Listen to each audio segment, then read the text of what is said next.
Why are anime original soundtracks so pivotal in anime? What are some of the best? Let's talk about it.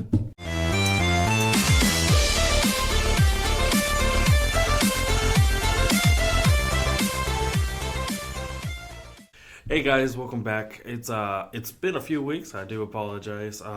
Between holidays and kiddos getting kind of sick and everything, just kind of been up in the air. Only really been on Instagram lately, but we're back. And of course, the Anime Wars have just locked in, so hopefully you guys got those in because we talked about those last week. Actually, some surprises on there. I wasn't expecting some of the earlier year stuff to actually make it on there, and I feel like they did a great job this year of selecting a good variety and mix of the entire year and actually capturing all of 2023. So that was super cool. That will be airing in March, I believe, is when they actually do the awards. So next month we should be seeing that. But that's all about the awards and everything. Today we're gonna get a little bit back more on track. We're just kind of going through, breaking down an anime, and we've talked about openings and endings. We've talked about different animes for different type of people. We've talked about different trends, different perks. Today, I wanted to just kind of go to my roots in anime of what, to me, sets anime apart from so many other parts of media. And again, that's music. And this time, it's not just about openings and endings. It's about the actual soundtrack that goes through it. For any of you film buffs in there watching this, you'll know, and even people who aren't, you know that a soundtrack can make or break an entire show or movie, especially movies. A phenomenal soundtrack will bring out more emotion in a scene. And so it's very, very important in certain parts of media if you're trying to portray something, or there's an epic battle, or if there is a betrayal or something, in order to gaslight the audience's emotions in order to feel something or notice something. A lot of these directors get phenomenal composers to make music that only benefits and boosts the scene. And in anime as a platform, again, these are Japanese cartoons essentially. It is impressive to me how amazing and phenomenal these soundtracks are. So I just wanted to go over a few of my favorite. I got 10 that we're just going to kind of go down the line. If you've never really paid attention to your favorite anime's soundtrack in the background, you really should. You can be surprised if you go on like Apple Music or Spotify, or obviously YouTube. You can easily find the soundtracks for these animes or the ones that you're watching. Just go and give them all a listen. Just go listen to the actual soundtrack.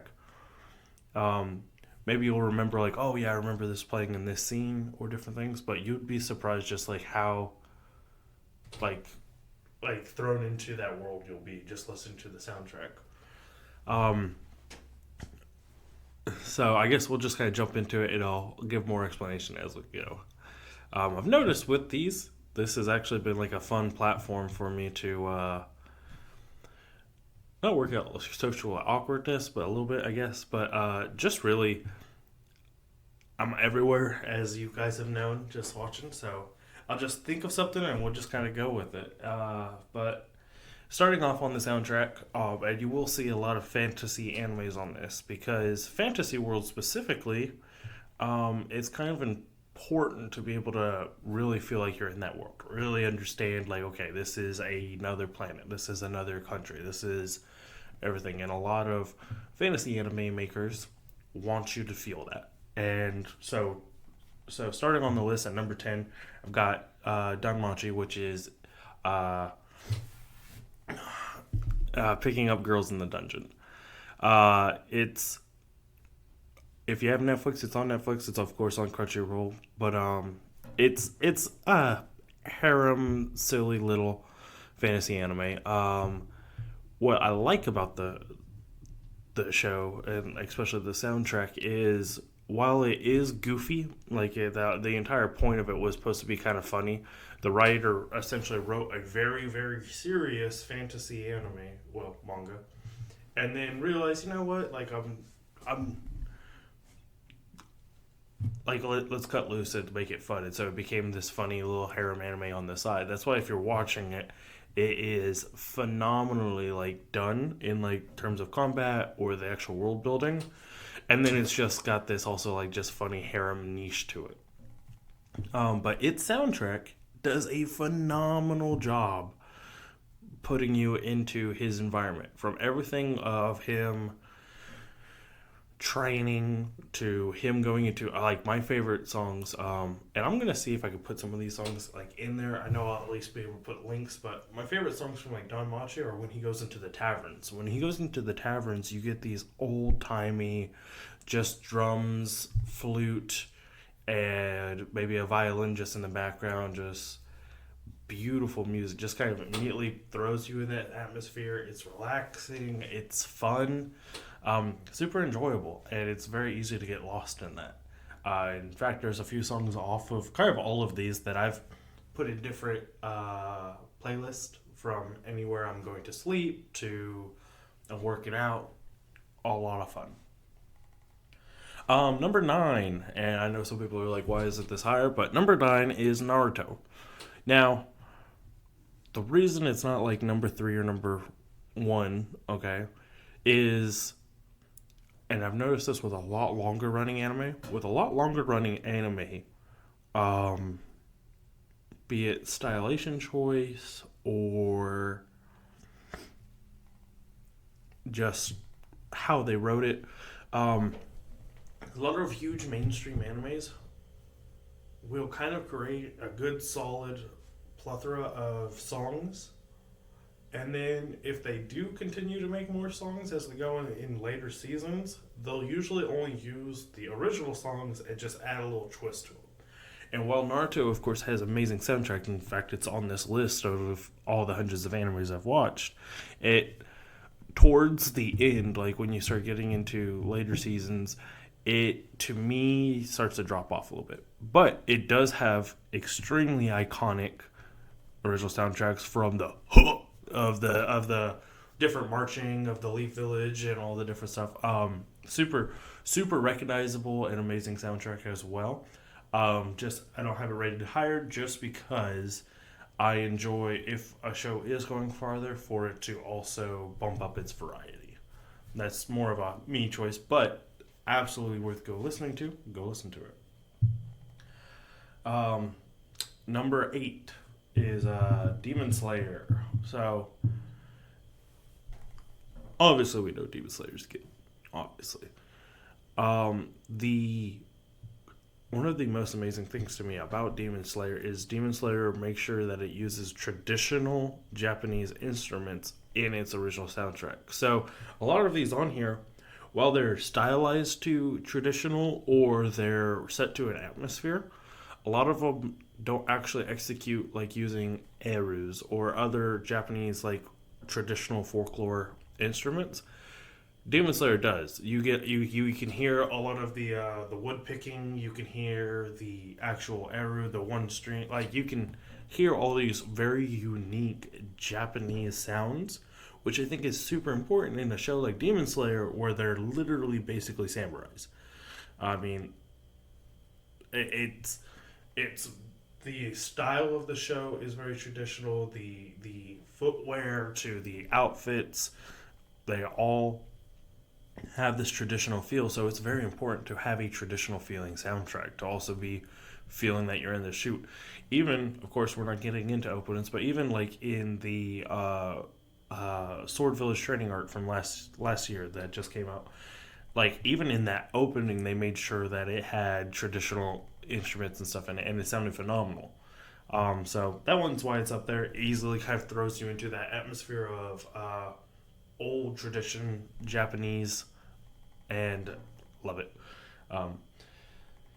Number 7, this one's a little older, so I guess kind of you guys are very in different ages, so a lot of older anime watchers will know this one. It's Ghost in a Shell.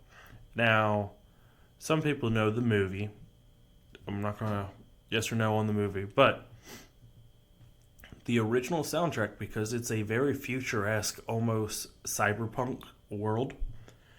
Um, and there's just so many weird. It's a sci-fi anime, and sci-fi to me, as far as genres go in general, can be a pickle, if you will, to make a soundtrack for it, because a lot of people who make it have to kind of decide in their head, or okay, does music sound the same in a far off futuristic world, or would there be more digital sound to it? Would it have different languages? Would it have different things?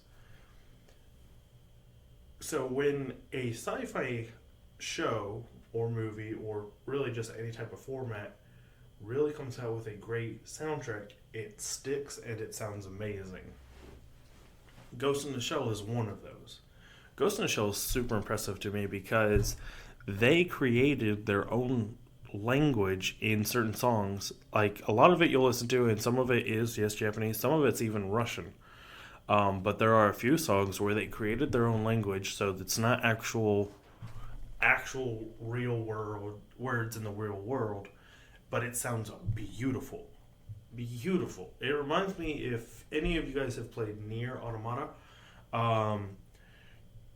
the singer in that's a made up language. That's not a real language. They made a language for that video game and made amazing songs out of a made up language. Nobody understands what they're saying, but you can feel the passion, and they will give you a description of what the song's about, and it's amazing. Ghost in the Shell's kind of the same way.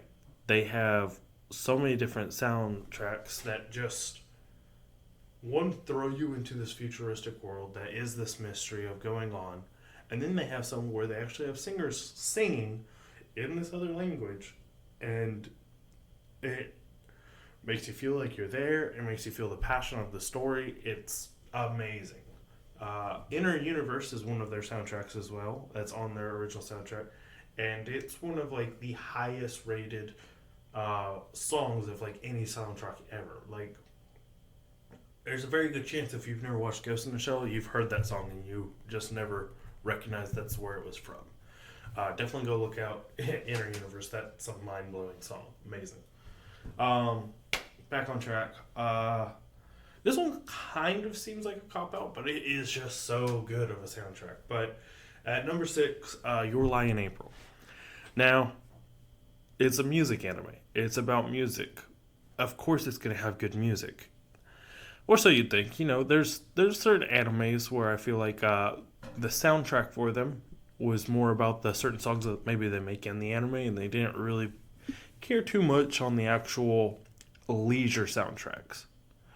The impressive thing is Your Lie in April takes classical music, which there is obviously an audience that does like classical music. I personally actually enjoy classical music.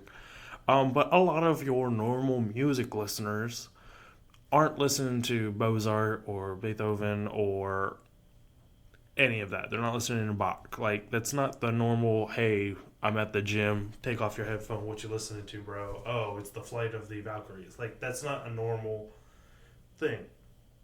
Your Lie in April is so cool because they took a lot of classical music, brought it into the format for the anime, have it playing in the background at some points, have it just in randomly playing Twinkle Twinkle Little Star, and it takes off into the actual song. So you have that already going for it, which they did a phenomenal job because it kind of resurges you like, wow, classical music's fire. Like, I didn't realize this. And then you watch it, you're like, okay, yeah. I mean, it's always been good. I just never saw it in like this style. It's super cool. And then they actually have, like, there's not a guitar in the entire show. You never see a guitar. However, throughout the soundtrack, you'll hear an electric guitar just all of a sudden come in different moments of different interactions to literally stylized changes in demeanor. It's super weird to describe. It's like you're so accustomed, you're watching two people talk. Cool. And the way that the soundtrack essentially messes with your emotions to follow a change in atmosphere is all of a sudden it will use these foreign instruments to these songs in not like a harsh like pin dropping in a quiet room, but in a very smooth transition of, hey, there's a change here.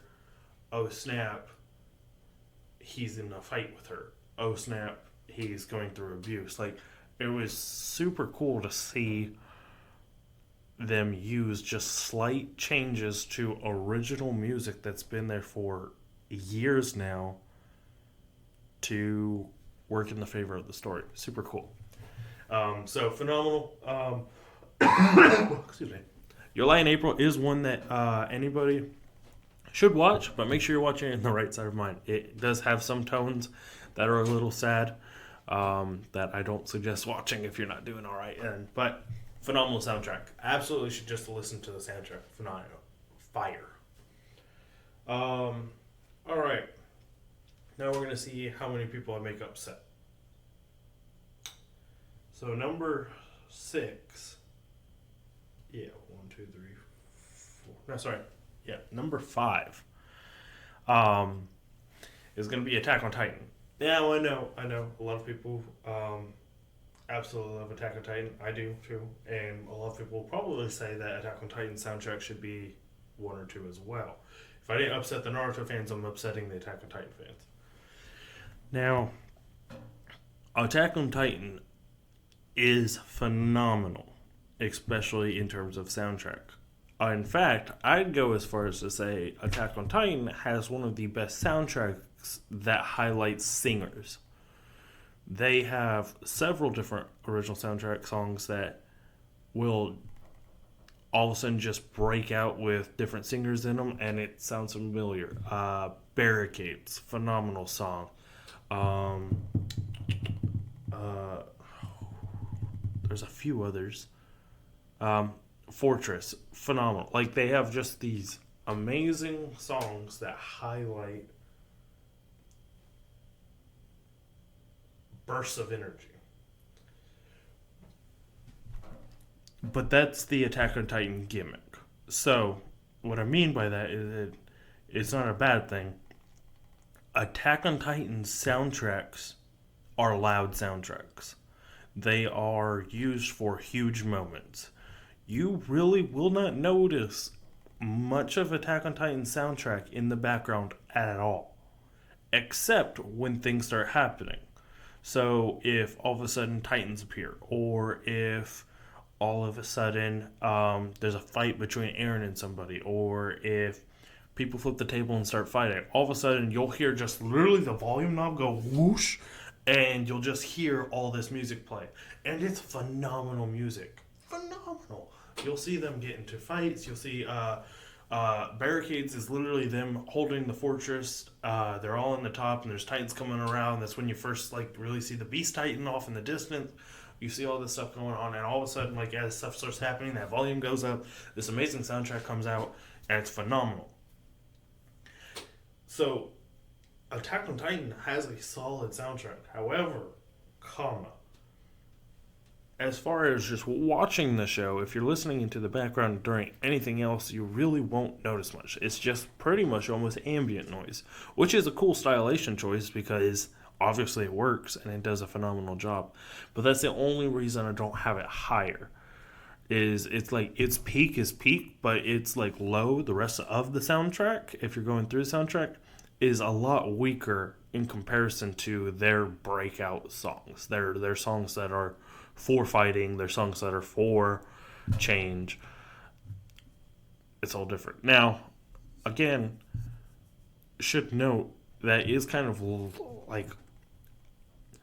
harder to notice in earlier seasons, because pretty much every season was episode in the first couple seasons was oh yeah, I'm really sad, oh my god, there's a Titan, and so you hear it a lot, you hear the soundtrack a lot. But as you get into later seasons, when it becomes more about strategy and talking and growing and different stuff, you won't get as much of like you'll if you like really listen to the soundtrack, you're like, oh, this is it's not bad. It's just there. So that's why it's there. But that is kicking off the top five. Number four is actually a movie. Um, so it's actually a movie, and it's Your Name. And I have sat here on my soapbox preaching about Your Name. Your Name is one of the greatest movies of all time, in my opinion, but one of the coolest, well done stories ever. Phenomenal story writing, and the music was right there. A lot of their music and soundtrack is by a band called the Rodwimps, or Randwip. Yeah, Rodwimps. And it's such a nice stylization of the show, of this, again, kind of traditional sound, but a lot newer, very, very strong vocals in a lot of their soundtrack, and just beautiful. Absolutely beautiful. That show is in itself is beautiful. Watching the animation, beautiful. The story, beautiful. The music, beautiful. There's not really a lot I can tell you except for to go listen to this. When you listen to this, of all of the animes I've put on there, it's the most that feels like an album. Now, of course, it has the advantage that it's a movie, so it's only an hour and 45 minutes of music versus having to write out a soundtrack for an entire series. So it does have a little bit of an unfair advantage, but the cool perk about that is that it is an album. You can go listen from the top soundtrack all the way to the bottom and still feel like you went through a story. It's phenomenal. Absolutely phenomenal. I suggest anybody doing that. If you're just chilling at work, writing, or doing something, put in your headphones and just let it play in the background. It's so nice, and that music in particular, to me, is like those like happy sounds. Like it feels good. Like, so listening to it like makes you just more relaxed. Like it just feels good. Definitely worth the listen. Go check it out. If you haven't watched the movie, go watch the movie, please. Please. There's no reason you shouldn't have. Number four. Now this is, you're gonna see that like probably a lot of people on this list will agree with some of these statements I've made.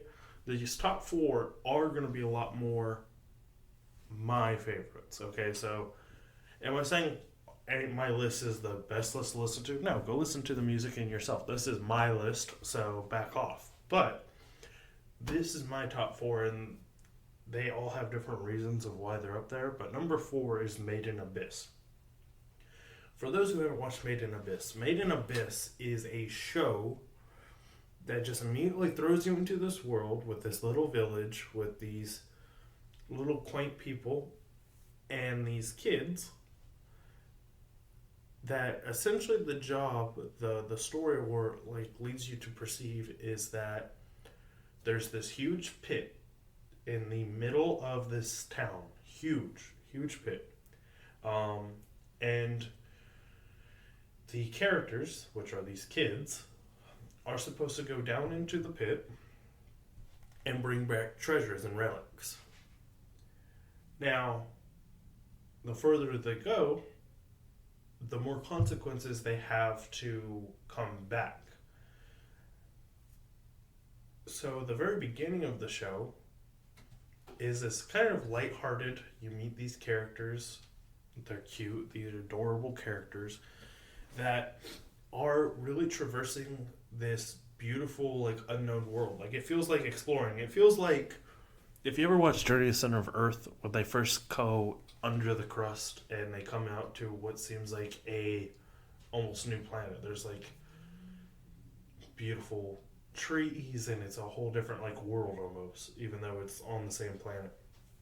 It feels like that. You go into this and you're taken aback by this world, and this music is right there just to highlight these tones of happy. Here's where the music gets good, though, is because, and this is kind of a spoiler alert, so feel free to skip probably a few minutes if you want.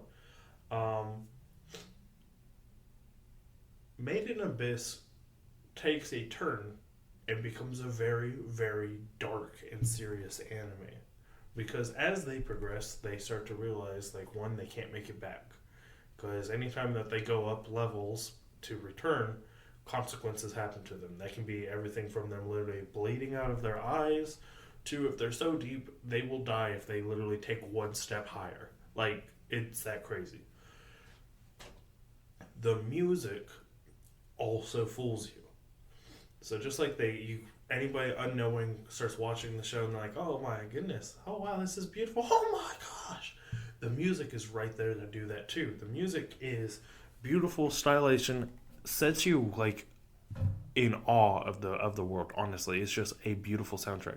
And then all of a sudden, it also takes this turn, and it's this gut wrenching, like sharp notes on these violins that are just there to like remind you of this pain that is happening to these characters, and it's phenomenal.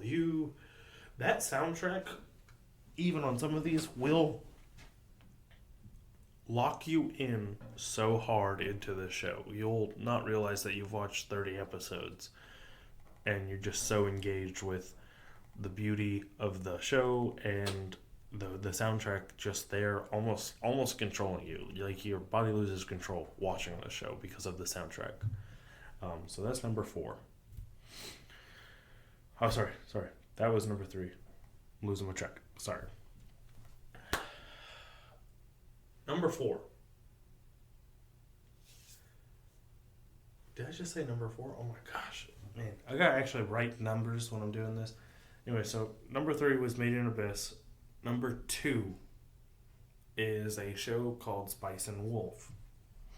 Now, so I have mentioned Spice and Wolf on here before. One of my favorites. One of my favorite just writings in general. It was a light novel that became an anime, and it's phenomenal.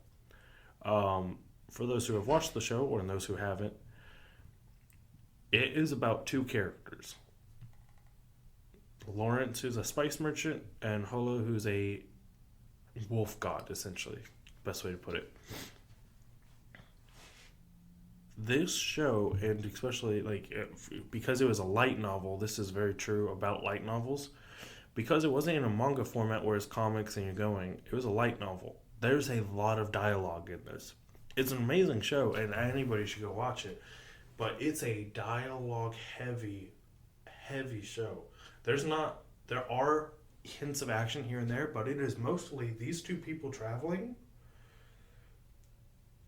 and just talking. That's like 90% of the show.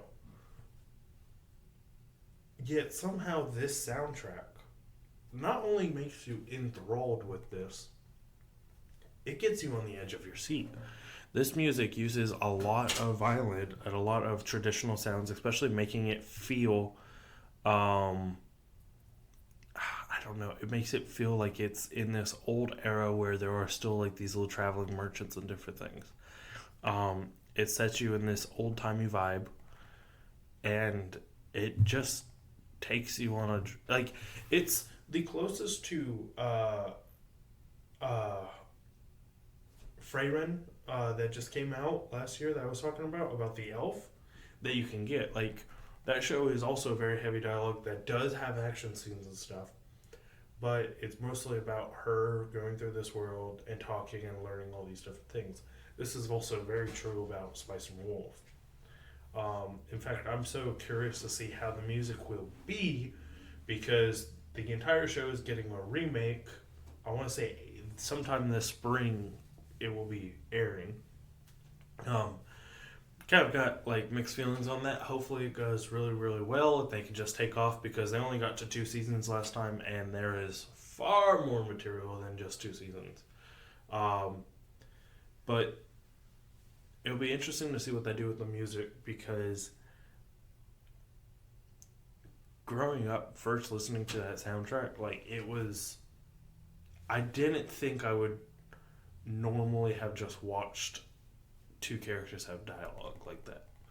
Like, again, it's phenomenal. It's an amazing story, but I think most people, if there was just dialogue going in a show all day and it didn't have actual good soundtrack and atmosphere going on in the background, it'd be a lot harder to watch, which is weird to say because, we have conversations among each other all the time and we don't really pay attention to what's going on around us. But that's because we're the ones engaging. When you're watching somebody and they're just chit-chatting, even on YouTube and stuff, you'll see that people put ambience music and different things to essentially keep you locked in, not make you have just this dead space and sound. In fact, I need to do it to my own YouTube videos. But Spice and Wolf was phenomenal at keeping you locked in and engaged with these two characters as they continued their journey. It's phenomenal. I absolutely would recommend one of my all-time favorite animes, but definitely one of my favorite soundtracks. But it's not my favorite because my favorite anime soundtrack is Fairy Tales. Now, again, I did just knock down a few other huge mainstream animes. And Fairy Tail, while it was running, was for sure mainstream and has a lot of episodes. But it did something that almost every mainstream anime doesn't do. They not only gave it to a specific composer and were like, hey, this is our theme, write the music to the stylization that we're making the show, which he definitely did. But every season, like every arc that goes in that, they have new soundtracks and sounds for. Like, they'll bring in different instruments. In fact, it was such a huge pivotal difference that when they came back from a break in 2014, they changed the actual theme song of Fairy Tail. They changed, like, so much of it that everybody was like, oh, like what? Everybody was worried that they weren't going to like it. And then as soon as it played, they knew what they were doing. They knew how to use the music to benefit and move your feeling for the characters in that anime. It's amazing. You listen to it, and it has stuff that you don't see in other animes. It has a rock and roll flute, bro. A rock and roll flute. Not something that I would have ever considered in any type of music. It has heavy metal leads that go. It has traditional sounds. It has new age sounds. It's amazing. They have characters that are Western in there. They have Western songs play for them. It's insane. Absolutely worth watching. Just to listen to the soundtrack. They have themes for characters. Then they have themes for the characters when they level up. Then they have themes for the characters when they get beat up. Then they have themes for the characters when they're with somebody else specific. It's insane how thought out that soundtrack is. Like, you only usually ever really hear stylized themes are like the only things that get played over and over again. So you'll hear certain things that they specifically have heavy notes in to be able to like indicate that a certain character's here. Like all of a sudden there's like this like battle will be going, this rock music's going, and you're like hyping it, and all of a sudden you hear this wah, wah, wah, like all this different stuff, and you're like, what? And all of a sudden, without even seeing in the show what's going on, you're like, holy shoot.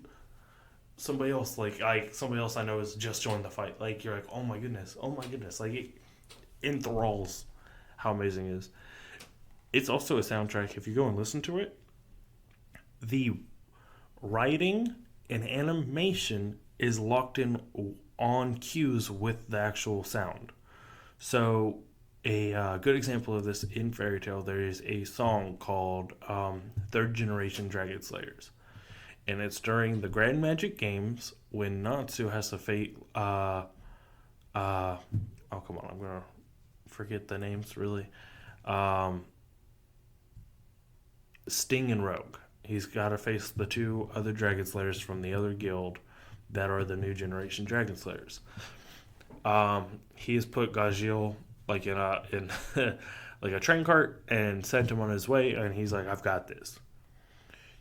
In the soundtrack and in the animation, there is a part where Sting and Rogue make a unison raid, basically, which is where they combine their powers. And what happens is you'll see their hands go kind of like, without kind of showing, I guess they put their hands almost together, and you can see the white light, like lightning, look from Sting's power, and the Rogue, or like black from Rogue, and they like meld, connect, and then burst and like start getting huge behind them. It looks like these huge blasts that they're about to ascend at Natsu.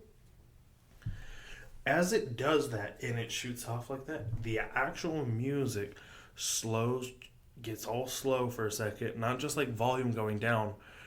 It hits beats with it as it's melding back and forth, and then goes like explodes with. I'm rambling, but it's absolutely impressive, and it's worth going and watching even just that scene if you're not even going to watch the show, just to get that feeling that they were so specific with how they wanted the music written, that they wanted it on every note, even with the characters in animation. They made sure that the animation and music just completely melded together and held together. It doesn't feel like, okay, we made this booming soundtrack, so whenever you feel like this scene, just play this. Like, it's like, you can't use that music, that song, in like anything else that they do. That was curated and created. It's only a minute, like 10 seconds, so it's just a small little song real quick, but it was curated for that scene specifically. And that's why I appreciate Fairy Tail so much. Fairy Tail goes the extra mile constantly to make sure that that feeling and completeness is in their soundtrack. So that's why it's my favorite. Absolutely go listen to all these, and I'd like to see in the comments any of your guys' favorites as well. I'm going to try to, as I'm editing this, to put some of those soundtracks kind of going in the background, see if I don't get flagged. We'll see. But absolutely phenomenal original soundtracks, and check out some, put some in the comments. I'd like to listen to yours if I didn't list them. Go check them out. I was gonna put like Sword Art Online on there, even though I'm not a huge Sword Art Online fan. The actual soundtrack is phenomenal as well. So that would be very close to being on my list, but just didn't make the cut. But remember, like and subscribe. I do have this podcast now on Apple Music, so that's going off too. And I'm on Instagram, so just shoot me a like and a follow if you think about it. Talk to you guys next week.